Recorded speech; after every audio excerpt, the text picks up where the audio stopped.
Hi guys, so for today's video guys, kay nag-crave tag suwaki. So, this is it, pansit. Niabot mi mga 4:45, so ani nakadaghan ang tao diri. If mangutana mo asa ni Katarman Liluan, then nakapalit na mi ani og isa ka putos na suwaki worth 200 pesos. Bisan asa mo palit tag 200 jud ilang putos diri. So nangita mi og kapwestuhan guys, kay grabe kadaghang tao sa hunasan. Tapos namin nalabyan diri na scallops, lami kaayo sad guys. Then giablihan na namo guys, kay naglaway na jud ko ani dugay ra.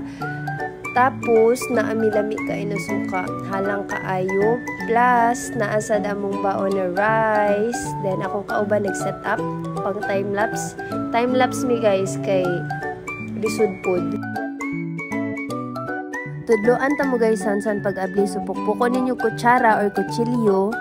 Tapos kuon ninyo tanang balas, lisod pudukan ninyo kapil.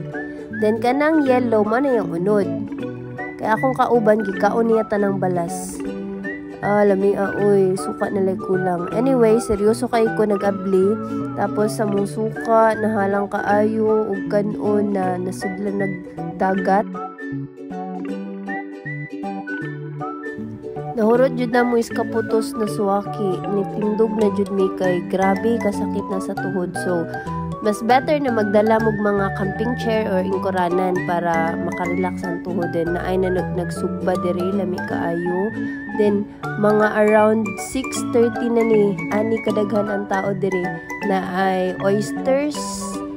Then sa kilid na ay baligyang lechon, na ay prutas, then na ay ice cream sad, na ay popcorn, na ay mga juice, mga prutas, mga mangga.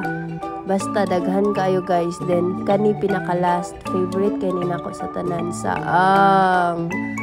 Mo lang to guys. Thank you.